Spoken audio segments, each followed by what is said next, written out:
It's a great pleasure to be speaking with Herb Schmidt today. First off, I have to give you my condolences for the recent loss of one of your best friends, Paul That's Lee. right. Paul Lee was one of my best friends, and I've known him for almost 60 years. It must be a great loss for you. Well, I didn't realize it would be as much a loss as I thought it would be, because it really hit me very hard, because we both thought we would live to be 100 because our fathers were 100 years old, or 101 for both of them. But Paul went first, so here it is. It was very painful for me to lose Paul. I didn't think he would go as fast as he did. Well, again, I have to thank you for speaking to me and our audience. I'd like to talk about your relationship as a memorial for Dr. Lee. How did you two meet? Well, it was a very interesting thing. It actually happened about 57 years ago. All of a sudden, I received a knock on the door, and it was Paul Lee. It was a warm autumn day on a Sunday afternoon, and that's when clergy really lay back and really relax.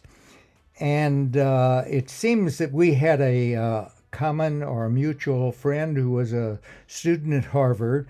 And he told Paul, when he found out that he was going to interview at Santa Cruz, you've got to see Herb Schmidt. He's the campus pastor, and he also is a pastor of the Lutheran Church there. And let me tell you how Paul describes that first meeting. And Paul, of course, if you know Paul, you know that he can embellish his story and say it. It doesn't, the truth is there, but he can tell it in an exciting way. So what he said was this. Here I was, I knocked on the door opened, and there was Herb in a teeny weeny black bikini drinking a dry martini. I'm not sure about the teeny weeny bikini, but we were relaxing. And from that moment on, Paul and I became greatest of friends and collaborators on all kinds of social justice issues in this community and in other parts of the world, actually. You're listening to the Reverend Herb Schmidt. We're talking about the recent passing of his friend Paul Lee. We're talking about how they met, and which leads me to the next question. Tell me of some of the projects and the work that you did together. You just mentioned social justice. Well, the first thing we did, we started the Whole Earth Restaurant, which was on the campus, and then we also started the campus daycare center, which then developed into all of the daycare centers on UCSC campus. And we also started a youth hostel. We tried to do projects in the first years that would relate the university to the downtown. And so some of those projects were projects at the university, some were projects in the community. We talked about starting the nonprofit United Services Agency. Tell us, Herb, how did that come to be? Well, it really came to be, we needed offices for campus ministry. And the person who was running the one restaurant on campus, the university didn't like the way they were running it, and so they announced that anyone could apply. And so I was on my way over to the chancellor's office or his administrators, and I was going to apply that we would run the restaurant. And then I ran into my dear friend Paul Lee, who had just lost one of his close colleagues by suicide. And so he was just very distraught. And then when we started talking about the project, he immediately jumped in and said, well, let's do it together. And so he and I then started University Services Agency.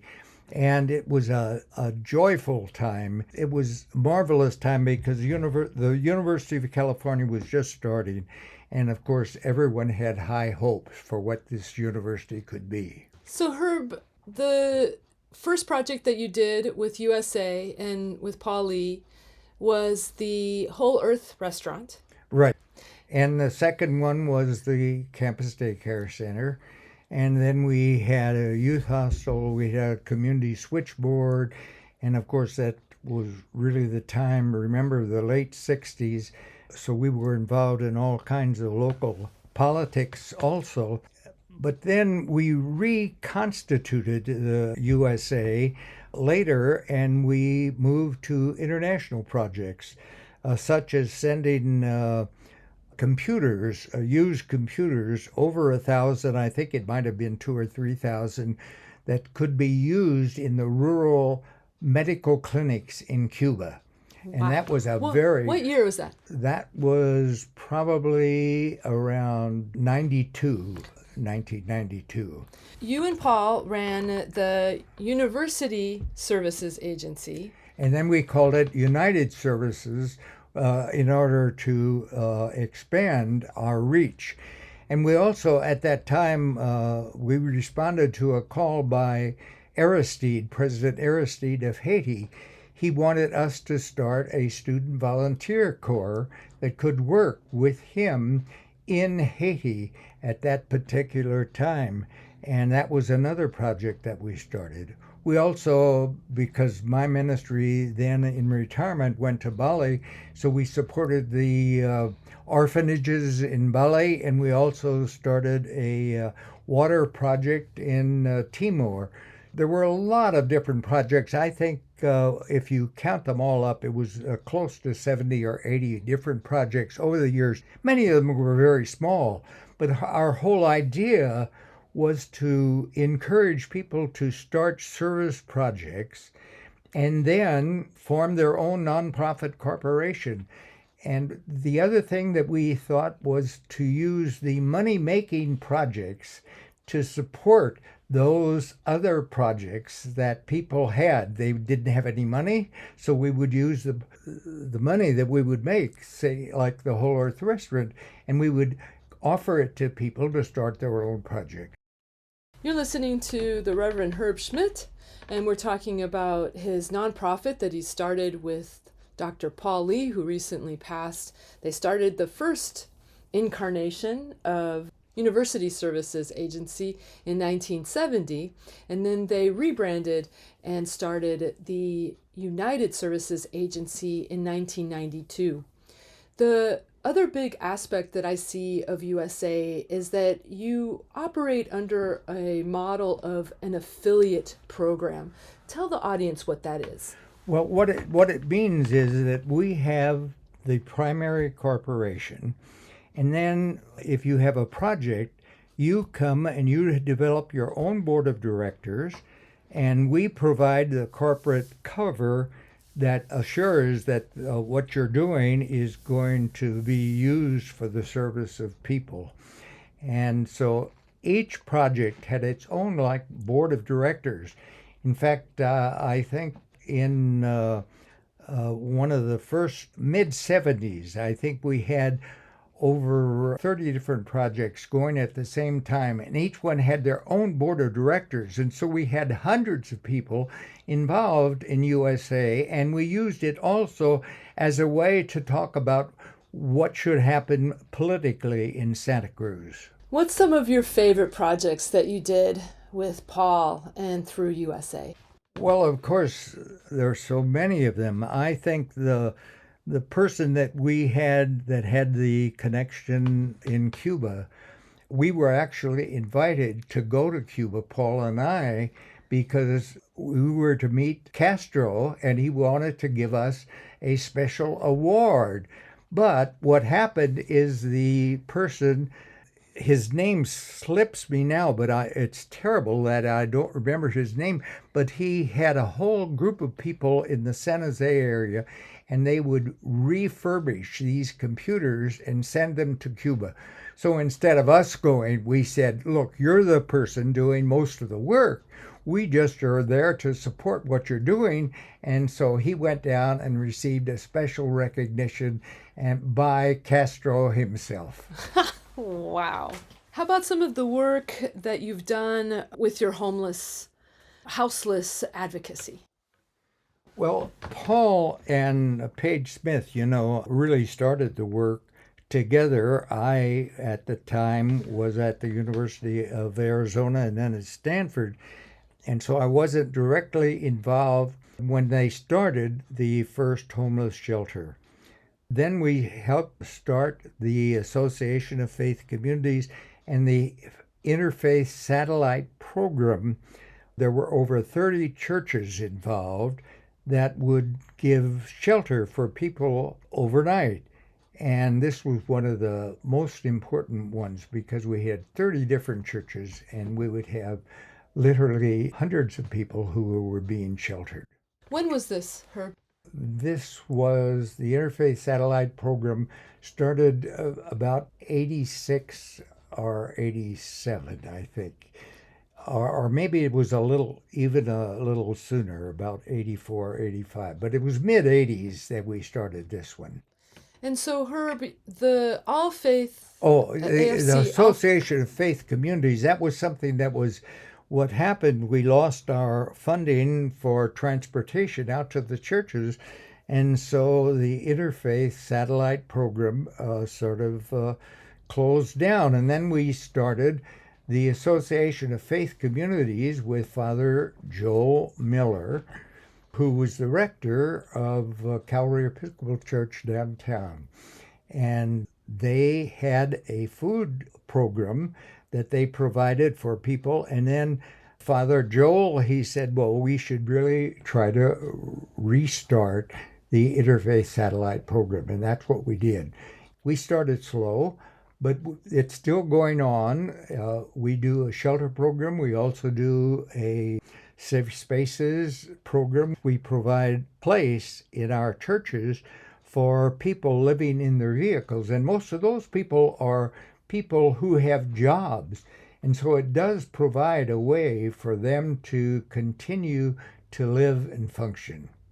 Okay, so Herb, tell us, how were you able to get this program going with the association? Well, the churches, all of the churches in Santa Cruz County, actually, they all are concerned about what happens to those homeless people, and so they want to help.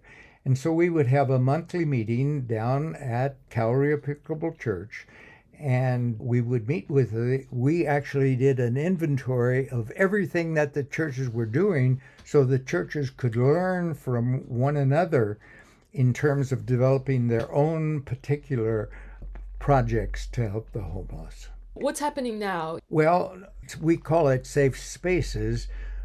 There are, I think, 11 churches involved at this time, and we also encourage the city to get involved and the county. And so now what has happened is that the city and the county together are providing a Safe Spaces program for oversized vehicles up at De La Viega near the Armory. And that's another idea about USA, is that we hope to start programs and then pass them off, because what happens is sometimes people in churches have all kinds of good ideas, but the county and the city do not support them. And so we actually become an agency that encourages the city and the county to provide for the homeless. And I think we've had a little bit of success, but of course, there's such a great need out there. You're listening to the Reverend Herb Schmidt. We're talking about his programs that he co-created with the late Paul Lee. One of the things that they did was they started a nonprofit. It's called USA. It was Universal Services Agency, and then it was rebranded as United Services Agency to be able to have a greater global reach with their work. They use an affiliate model where people that have some good ideas and want to get a program for good started, but do not have the IRS status of a nonprofit, a 501c3, and would like to be able to offer a donation that is tax deductible to their supporters can come to USA, and USA will be their fiscal sponsor if, of course, USA deems the project to be in alignment with the mission statement of USA. And again, this was a nonprofit that he started with Paul Lee. Who are some of the other people that started the USA with you? Well, I wish I had the list here because we had a number of faculty people, I think, who were involved. First included Emily Estes, and Manuel Santana was involved. And we really had a very broad university as well as a community constituency. What is USA doing now? Right now, we're turning it over to an incredible person. And I should have said this right along, because the person who was interviewing me, Nada, was very close to Paul Lee. And Paul and I felt that she was the person that should take over USA, and she would lead it in many different new directions. And so it's our hope that USA will continue, and we're sure that it is will be under good, wonderful leadership. And I should say that my interviewer, she also was very close to Paul. And not only did I feel his loss, but she did as well. Yes, definitely, Herb. This is a bittersweet interview. The of us, I think, have grown closer with our loss, our shared loss. And there has been a wonderful piece online by Wally Bain. If you haven't seen that, on the lookout. Yes, it was a really wonderful article. Would you mind telling us what you think Paul Lee... Can you imagine what he would think about that article and being compared to Walt Whitman? He would be very pleased. And because I would like to talk about the other projects other than USA that he has been involved in, and Nada knows all about those as well. But being compared to Walt Whitman, my God, he said to me once, he said, "I'm not going to work on an obit. People can just do what they want to do." And to be compared to Walt Whitman, my God, Paul is probably celebrating up there, if there is an up there, the way it. So one of the things that happened towards the end of Paul's, before he transitioned off to wherever it was his 91st birthday party. And at that birthday party, which I know you were there was an announcement, a proclamation by the city announcing that that day, September 20th, was Paul Lee Day. What were some of the things that were mentioned in that proclamation? Well, the fact that he had started many things, including the homeless garden, and he and Paige Smith had also put together the work company. Also, the thing that we haven't talked about at all is he also helped start the Penny University, which goes on today. And there's so many different projects, it's really hard to list them all down. Let's talk about the Penny University. What do you know about it? Well, it's an eclectic group of people. That's putting it mildly. But Paul and Professor Bierman are the ones that run it now. Paige Smith, I think, was involved in it when it started. And it's an absolutely incredible group of people that meet once a week on, I think it's Monday evening, and again at Calvary Episcopal Church. And the topics are numerous, but it's always interesting to me in the Penny University that when no program is planned, it's okay, because Paul will start talking and people will ask him questions, and he had an incredible memory, and so he could quote from all kinds of literature. It was an exciting thing. You never knew what was going to happen. And that was the wonderful thing about it. And those people, it's a shame. I hope it continues in some way, because it has continued all these years. So Herb, were you ever somebody who spoke at the Penny University? Oh yes, of course, of course. Yes, on occasion. In fact, I took one of the things that we did in USA after it was going, and we had about 30 different affiliates. We actually, one of our workers, Margaret Chase, she did an alternative budget for the county. And so we took our alternative budget to the Board of Supervisors at that time and made sure that many different nonprofit organizations actually had a chance to get some of the money, because the money going to nonprofits actually doubles and triples, because you involve all of these people in service projects for the community.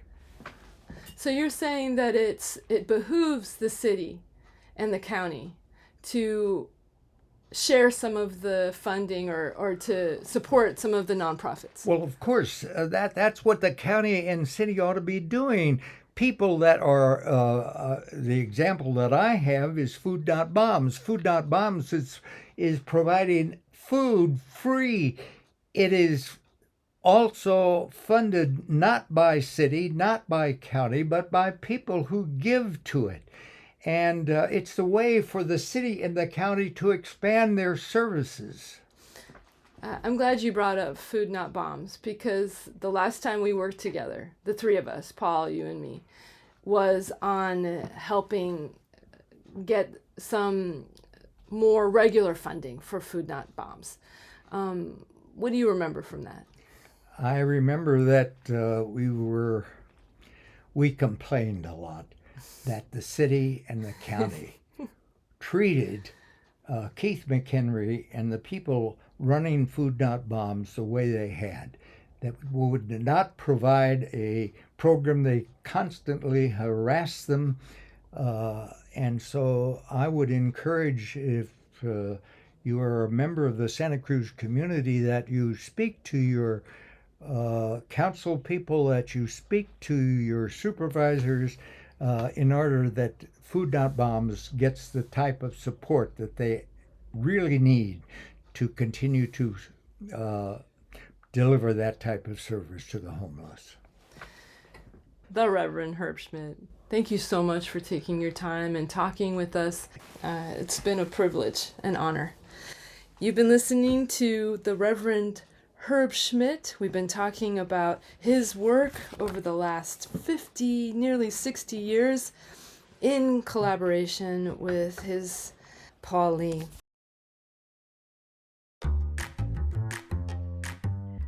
Thank you for listening. That was Reverend Herb Schmidt, his voice, his presence, his way of seeing the world. And again, for those who would like to attend, a memorial service will be held for Reverend Herb Schmidt on Saturday, April 18th at 1 p.m. at Messiah Lutheran Church at 801 High Street in Santa Cruz. All are welcome. This has been The Cutting Edge. Thank you for being with us.